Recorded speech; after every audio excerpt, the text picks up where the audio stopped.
October 31st, Monday.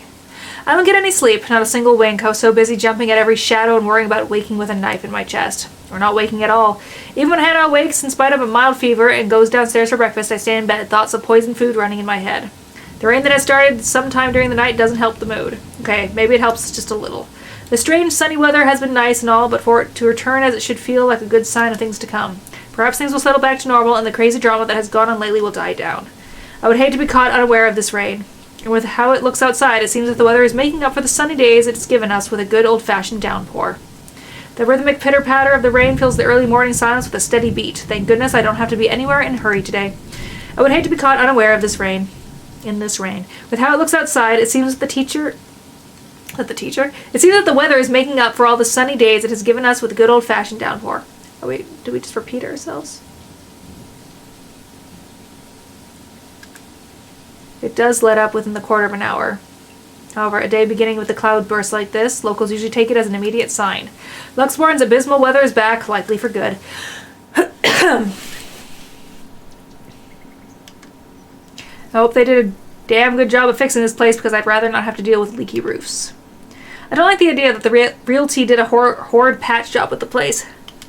Well, Hannah technically paid millions for this place. It better live to the price the realty company sold it for. Roof problems aside, she's going to be a definite downer about this as well. She hates the rain. Then again, who actually does? Is it? Oh. What sane person would like it when 9 of the 10 days consist of nothing but dark, drab, and gray skies and piss water pouring from the heavens as I look out my window in this state? Yes. Yes. Rain. Yes. Yes. And she was just starting to enjoy the sunlight. I'll have to get up and about eventually. This is a given, but I'm not too keen on seeing or talking to Hannah before she leaves for the hospital. Or eventually in a few days' time, this bloody house. Kylie won't like it if she comes here only to find me in a bad mood. A few would dare rouse me from bed. Being able to keep their jobs is incentive enough. I trust they realize that now is not a good time to force me into anything. Maybe I can get an hour or two of sleep before Sorez drops his brat off in the mansion steps. If only. But as always, someone has to be a buzzkill. Are you really going to stay in bed all day? What do you want? You must have been really rattled by what happened yesterday. If you need to talk about it, I am quite qualified in that regard. And you aren't even the slightest bit bothered? Truly? Not even the slightest bit worried? I was worried. But I realized that it's not my life in danger, is it? He's got a point. My worrying will not help matters. Neither will yours. Loath as I am to admit it, he's right. Still, it's Morpho Drumsy. Well, he's online. I can see his name. I wonder how he's doing. It's been a while since I spoke to him. Still, it's more frustrating when he doesn't give me time to concede his point. I know you two aren't getting along. Nosy bugger. But you should at least see the madam off before we leave. Think of her as a business associate if you must. It would not do to part on bad terms. It's far too early to deal with your nosiness. That's none of his business. None of it. Excuse me. And if he remembers his place, he'll drop it. I don't want to talk to Hannah. Not now, when I'm so high-strung and paranoid. This whole thing is a bloody mess with everything going off at once. I'm afraid that, with our troubles, I will misinterpret something she might say or do. That'd just make the whole thing worse. Are there any updates about the woman? Being in the dark has me on edge. Information, any of it, may very well help me in calming down. I've already briefed security about her, and more from the agency will be arriving tonight. But they haven't seen anyone fitting the description. So you have nothing then? Fat lot of use you guys are. What do I even pay you for? Do me a favor. There's the door. Don't let it hit you on your way out. Well, there is something. It's about McCulloch. Can anyone blame me if I show the tiniest bit of interest? She's still not done with the house, and she's a nice enough woman. Times to go back to sleep are gone. I called her secretary about taking the day off. He hasn't heard from her over the weekend. She's probably passed out after enjoying a pint or 2 or 10 in a bar somewhere. She's an adult. It was the weekend. She's allowed to disappear and not think about work. Fuck. I wish I was passed out after a night of drinking. He does know that mobiles are a thing. That's all well and good, but she's not answering her mobile either. Mr. Parker will be filing a missing persons case with the police if she doesn't turn up today. Certainly someone must know where she is. Tabs are kept, without fail, on people who come to work with me. Background checks and constant surveillance until they finish their contracts with the rights. Some would say that it's all a bit over the top. But I can't be too safe. Too many want me dead. What about one of ours? Has anyone seen her? She's pretty hard to miss with how tall the woman is. The last anyone has seen of her was here, the morning of the party. Your housewarming party. That isn't good news. It wouldn't do for the police to hear of this, and to suspect. It's of little importance that I can easily prove my innocence. It is all a matter of principle. Because even the accusations of misdemeanor should not stain my reputation. Although maybe it's a bit too late to hope for a squeaky clean one. Besides, it'll be such a hassle to have police poking around the house looking for body that doesn't exist. Whoop. I think that was just my dryer finishing. Yes, it was just my dryer. Now, if we're done here, I'd like to go back to sleep and...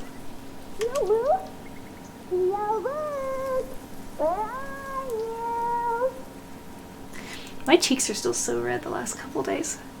I don't know why. I think I might be sick. I don't know. Well, there goes any plans of grabbing some shut-eye. Rolling over my stomach, I can only scream into my pillow. Of course.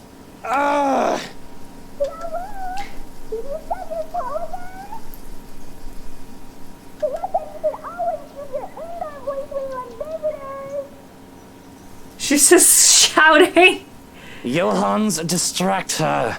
Oh, look, it's time for me to go.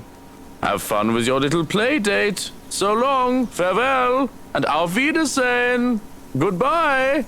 No, Johans, don't you turn away from me. Keep her busy for an hour. Come on! I have to press my face against the pillow once more to suppress a groan. You just can't get loyal help anymore. Hello there, little Fraulein. Your uncle is just upstairs and will be down in a moment. He is super excited to have you today. I hope you're well rested and ready to play a lot. That bastard. I have to use the restroom. All done. Oh, yep. I'll be down in a sec, Munchkin. Let me just... Change into a fresh shirt, brush my teeth, fix my hair, bemoan my very existence, wish I was anywhere else in the world right now. Don't get me wrong, Kylie is a great kid. Wonderful, better than most brats her age. But handling a tyke is the last thing I want on my agenda right now with this whole Hana business. Fortunately, I'm well versed in how the world works. I've long learned that the show must go on no matter what hurdles come in my way. So I set to preparing for the day. Running a comb through my hair is just divine and simply makes me feel more human. Bed hair is disgusting, though it isn't as bad now as when I was a child. With how expensive a trip to the barber was, I often had to grow it out until Mother had the time to cut it for me. The curls and tangles were simply horrid. Why, I was even mistaken as a little girl because of that. It certainly doesn't help that I was named Lucille. A freshly pressed shirt is enough to chase away the last signs of sleep. The feel of the crisp and clean cloth in my hands is a clear marker of the start of the day. Smoothing down my suit and my hair with a sigh, I steel myself with the horrors. The horrors that come with taking care of a child. Good morning to you, Luke. Speak of the devil, and she shall appear. Bright-eyed and bushy-tailed, Kylie grins up at me as soon as I open the bedroom door. She swings the backpack she clutches, hitting my legs in a show of impatience and looking entirely unapologetic for it. Wake up. Oh, tell me you forgot. It's our playdate today. I doubt I'd forget. Kylie's visits are a frequent enough thing that they've found a way into my schedule. They're supposed to be visits to her godmother. But we can't pick who a child gets along with, so as long as I'm not busy, her father can drop her off for the day. Which is all well and good for me. If it makes Saraz focus on work, I've given him a... Besides, she's a bright child. Tolerable. Kid's got a good head on her shoulders and can get pretty mature for her age at times. Of course, they have to thank me for that. Her parents can take a partial credit, but Hana and I have been there for this kid since she was just a small babe. I can still remember the first time I saw her. It was during her baptism. The only reason I was there was to accompany Hana, who was to be named godmother. She was such a tiny thing, not even a year old, and swaddled in her mother's arms in white cloth. It was the first time I really saw an infant up close enough to hold one at least. It had been terrifying to be given a child to carry after the whole water ceremony. I've I've never done so before, to hold a tiny life in my arms. You know, all the hair in this game, like, mostly is realistic, and with Rebecca, I just assumed she colored it. Now you got little girls with, like, blue hair, and I'm just like, is it colored? Is it not? Like, I don't know. I could have just dropped her on her head, and this little tyke before me would have stopped existing then and there. And the child just smiled at me, babbling nonsensical words as children do, and clinging to me even as I tried to hand her off to Hana. She had thought it hilarious and adorable. My suit had been a mess, and I was nearly an anxious wreck by the time I handed her back to her mother. Yet it was pleasant, too. Of course I didn't, you little rugrat. I just had to take care of something before you arrived. Really? Well, I guess that's fine. As long as he told me for work like last time. Really? Now why don't we go back down and have breakfast in the parlor? I already ate at home. Papa made one of his tortilla de patatas. He wouldn't let me leave until I finished every bite. And the restaurants and famous blah blah blah things those things are a hazard. You can probably use one to bludgeon someone into submission with how huge they are. It's a miracle Kylie can still be so energetic. I had trouble staying awake the first time I had one. Speaking of staying I awake. need some coffee in me at the very least. But if you'd like, you can jump straight to dessert. Yes! Dessert, please! It's easy enough to manage Kylie with the promise of sweets, thankfully. The hard part is managing her before she gets the sweets, because I nearly have a heart attack when the kid races down the stairs. Just the thought of her slipping and breaking her neck is enough to make me rush down after her. The food isn't going anywhere. The food is going somewhere. In my tummy. Jesus fucking Christ. Children. With a shake of my head, I usher Kylie towards the parlor and order a maid to bring food for us. Whatever breakfast there is, along with a cup of coffee for me and an ice cream for Kylie. But I can't leave the kid alone for too long unless I want her to turn the other room into a slaughter ground. True to my expectations, I've only left Kylie alone for a few minutes, but she's already made herself comfortable. The stuff from her backpack has been left scattered across the room, from coloring books and crayons to toys. She's well equipped to amuse herself with no trouble, though I can certainly breathe a little easier if she won't bring her doll along every time she visits. Narcissa, or Sissa, is a creepy little bugger. It doesn't help when Kylie left her during one. Excuse me. Finding the thing at the bottom of the stairs, staring up at me at 3 o'clock in the fucking morning, is a memory that won't leave me anytime soon. Even now, it stares at me from where it's seated. I'm wholly tempted to just throw the thing into the fireplace and banish it from whence it came. I can buy her a prettier doll, a better toy. I'll break it, find a way to get rid of it. If it wasn't from Hana, and if only Kylie isn't so attached to it. The thing is some antique doll she found from the brat's 6th birthday. Too many bubbles. One of a kind. My darling Hana loves her so. And Kylie does try to be a good goddaughter, but she just can't keep her interest long with the wife. It's not something that Hana does wrong on her part. She does try so very, very hard. It's just that she doesn't quite know how to really handle children. She'd never been around other children when she was young, surrounded by protective adults who catered to her every whim and worried for her safety every minute. When she isn't able to keep up with Kylie, her first instinct is to be strict. Impose rules on the child, treat her as if she made a spun glass, like every movement might break her. I at least have some ideas from being around street kids. I know the games they've played and how they think. I know that scraps and skin knees are all part of childhood. Even with how I grew up, I had time to be a child and not some sheltered heiress. With Kylie, as behaved as she can be, with her toys and her books and arts, she has to use up some of her energy somehow. To run around the playground and make a mess in the mud, or to even just fake wrestle for a short while, let her be a child when she wants, I'll say. If it becomes too much, just bribe her with sweets or ship her back to her papa. Problem solved. Unfortunately, Hana isn't quite up for these sorts of things most of the time, thinking it'll spoil the child. Turns the whole playdate awkward every time. Taking the last seat left, I plucked up one of her coloring books from the table to see it filled with dinosaurs. Not exactly what I expect to see for a little girl, but it doesn't hurt anyone. If she wants to play with dolls and cars, or dolls with their cars, what do I care? She once put dolls' tutus on model cars even. Oh, this is a new one. The last one you had was filled with horses, wasn't it? Those were ponies, Tio. They're much cuter than horses. We went to a dinosaur zoo, and it was awesome!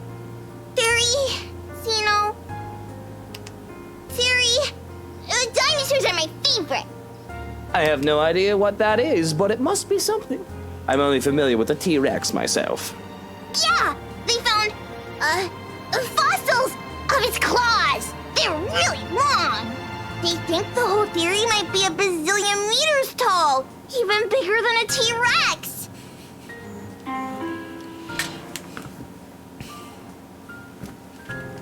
Lisa says it'll be big enough to eat all my classmates. She only laughs as I scrunch my nose and Takako says grimace. you're making a really funny face. Taka who? Takako, a friend I made. I have to stop and look around, expecting one of the help to be there. The child does have a way of befriending just about anyone, as long as she puts her mind to it. Yet the two of us are completely alone. Thankfully, she only finds my disturbed look as another funny grown-up expression. That might be a lot more problematic than whether she plays with dolls or cars, though. Both the thoughts of Sisa giving Kylie ideas and one of the said ideas being massacred by dinosaurs. Something I probably need to bring up with her father aside from work. But beyond murderous dinosaurs, creepy dolls, and imaginary friends, I find no trouble with Kylie. She's as energetic and precocious as any tyke her age can be. She's an angel if she can get comfy and settled in after getting her sweets. We tuck into our waffles as soon as food is brought in. Our waffles because she wanted her own plate to go with the ice cream as soon as she saw mine. A fresh plate of berries is brought in as well, which really goes great with the rest of the feast, as Kylie puts it. And if I indulge in the sweetness, I have a cup of black coffee to pair it off with.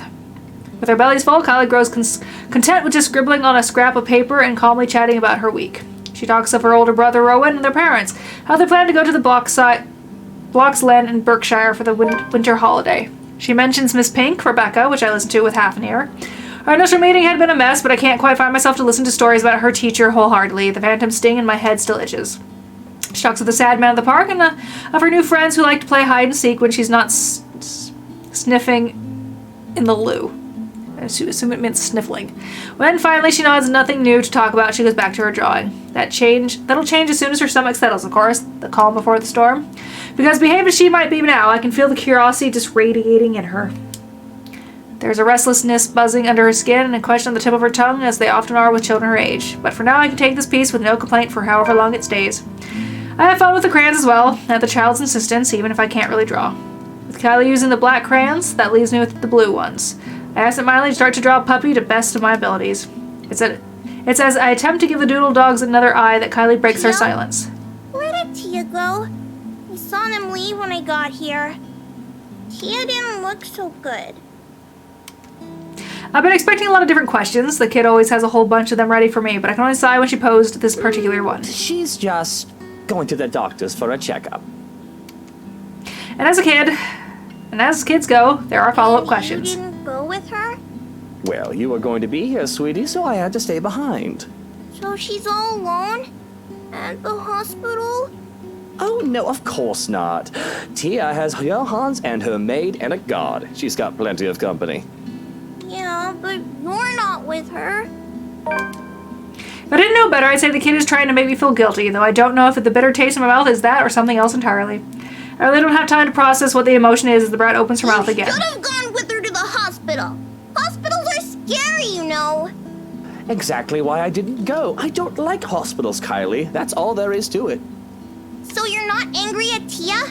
Why would I be angry at her? It isn't her fault she got sick.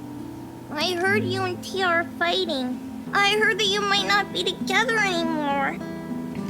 I have to stop her there. Sure, it's easy for people to jump to conclusions and presume that we might be fighting, no thanks to Rochelle. But it's not common knowledge that these things have actually gone sour, and to put it in her terms, that we might not be together anymore. Where did you hear this from? I heard it from a nice maid lady.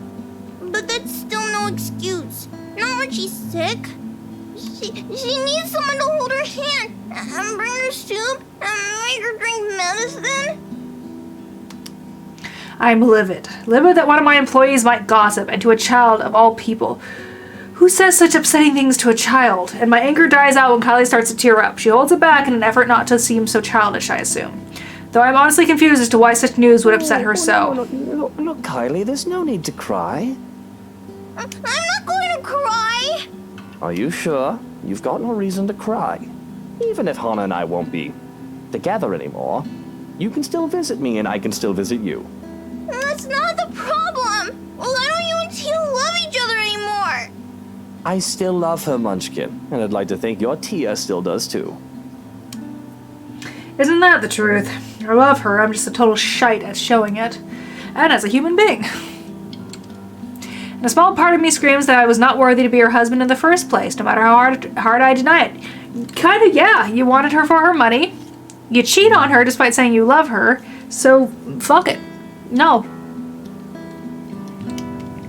Perhaps another time, another place, another me, I would have confessed that the whole world is nothing compared to Why her. are you two fighting? You grown-ups are so stupid sometimes. Why? Because I'm a prat, probably. Motioning for her to come closer, I wrap my arms around and rub her back in an attempt to comfort the child. Only when I feel her tears soak into my jacket that I realize that there might be something else to her worries. I've heard Siraz is not getting along too well with his wife as of late because of how busy he is with work. Really, I was wholly tempted to just brush her question off and say it was a grown-up thing. I could content myself in pretending that this isn't happening, but it seems like she needs to hear this. That just makes it all the more painful to try and explain this, because I will have to explain it not only for Kylie, but also for myself. Sometimes people fall out of love. Or they think they've fallen out of love and need time apart. It's not necessarily a bad thing. They might be angry at each other, or they might feel sad. They need time for themselves, to think about each other, to know if there is still love. Maybe they'll be back together again. Or maybe it's better for both of them to move on, instead of staying together and hurting each other, pretending they still love each other. There's nothing final, but here we are, at crossroads where the wrong step might end in heartbreak. Hana thinks we need some time apart, but we aren't done just But yet. yes, grown-ups can be rather stupid. You're still gonna be my friend, no matter what, Teal? Of course, my life would be less exciting without a little brat like you running around and making a mess of it. And you better stay my friend, even when I get all old and wrinkly. Kylie's shoulders shake in laughter as she pulls away and gives me a toothy grin. Already old! But don't worry. When you die, I'll burn you and put you in a jar so I can keep you forever! Just like they did with Abuelo! Okay. Okay. My thoughts come to a grinding halt at her words, yet she goes on as if she hasn't just said such an odd thing. Well, it almost seems like the tyke is looking forward to my funeral. As if there is no confused expression on my face, she pulls me back to our drawings, commented on the state of my weird dog. I think your puppy would look better magenta. I don't think I can spend any more time with Kylie, considering how high-strung I feel. So it is a good thing that Siraz came for her as soon as I called. Though it is earlier than we agreed upon, he voices no complaint. The bastard even has a look of relief as soon as they left. Or at least I interpret it as such from where I've stood by the window, not bothering to step out and greet the man. No doubt he still doesn't trust me around his spawn. Well, he has every right to be suspicious of me. I am a dangerous man after all. But to my chagrin, he leaves me with the rest of the day with nothing to do. Well, aside from picking up the mess Kylie left scattered about the parlor. To my immense relief, she remembered to take her doll home with her this time. But the same cannot be said of the crayons and papers littered here and there. First things first, I snatch at my own doodle off the table and rip it to shreds, leaving no hope that it will see the light of day. The rest of the drawings, all Kylie's, remain unharmed as I collect the lot. Though they had been stacked neatly on the table before, they must have been blown about when I saw Kylie off. There were plenty of them. From cats and cakes to colorful rainbows and gardens, the child managed to make a lot of during her morning here. There's one more that I have to fish out of the fireplace where it landed. Expecting to see another one of Kylie's masterpieces, I'm instead greeted with something a bit more concerning. Yep, I was right, it's the ghost. There is me, and there is Kylie, the two of us side by side and smiling as our stick figure selves stand in a nondescript field. That much I can ascertain without looking at the labels below the doodle's feet. But the third figure stands next to me in the drawing. A woman with her face hidden behind a curtain of black. Takako, the writing under her Takako says you're making a really applies. funny face. Taka who? Takako, a friend I made. The hairs on the back of my neck stand up and I feel a chill go down my spine. Her breath. That isn't mine. That has me turning around, expecting, hoping to see someone, anyone, but nothing. And that's when I hear it. Laughter, sweet and merry laughter ringing from the ballroom. Thinking about it has my cheeks burning and my blood running hot. It's as if I'm being mocked. As I stomp towards the door, I have to stop myself from shouting up a storm. I expect to see some of the help dallying about, idle from their duties. Perhaps they thought that they can slack off in their duties without the head butler around and my preoccupation with Kylie. Well, they had another thing coming.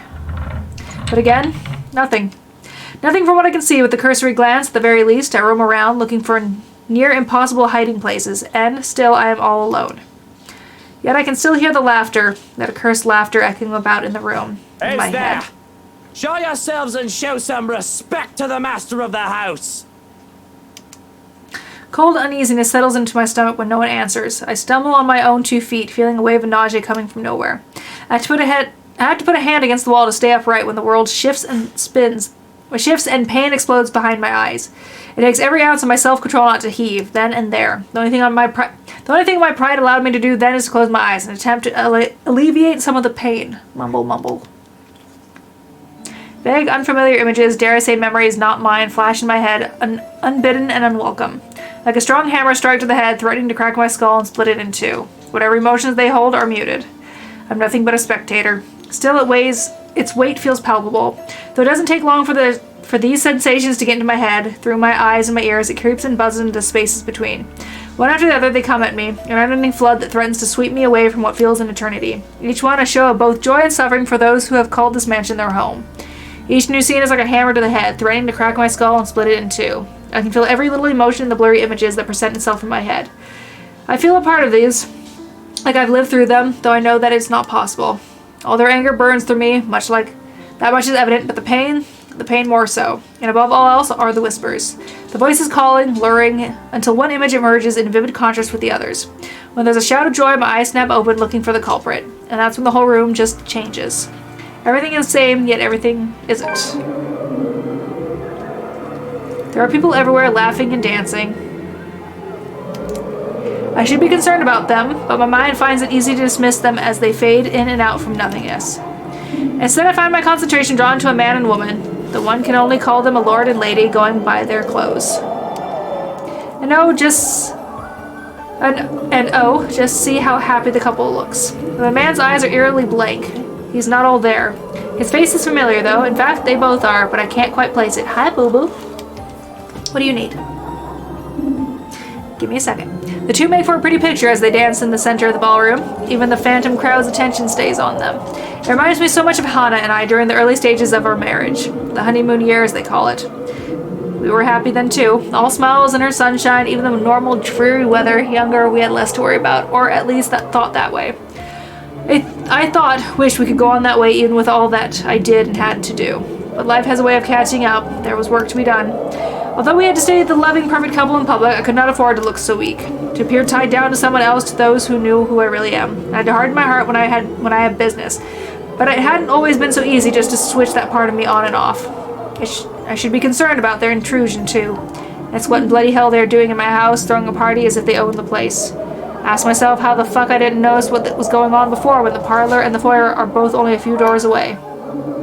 There's a horrid feeling of envy. And though I have long accepted that I am a jealous person by nature, I've never felt such a strong feeling of envy as I have now. They were happy with each other, these people, but Hannah and I. Envy turns into anger. Anger for something I could never have. But I have the feeling that yelling and screaming at them won't do much of anything anyway. None of the others have given me notice. I realize that this might not even be real. It dawns on me that those two are the people from the paintings, the ones all over the mansion. Which makes sense. I don't think I'm imaginative enough to make up all this on my own. This must be a dream, or a really horrible high. Just then I can feel eyes on me as I contemplate the absurdity of the situation. Yet I find difficulty in tearing my eyes away from the two dancing. I manage, and I regret looking away.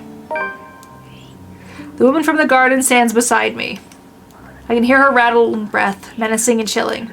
Everything in me screams to run, but something pins me to the spot she looks at me, watching and waiting. The clamor of their voices fill the ballroom. Although they say such welcoming words, I do not feel comforted by the madness I'm experiencing. Their joyous voice turns sinister and foreboding to my ears. The chorus of people that shouldn't exist, threaten to overwhelm me, drown me even as I stand on dry land. The music still plays as the phantom quartet continues while I stand there, vulnerable and afraid. The dance has already ended, and I'm afraid that I might just be tonight's entertainment. Attention is all well and good until bullocks like this go down. These phantom people watch me, thousands of eyes scrutinizing, though they cheer for my return, cajole me to dance and join the merriment.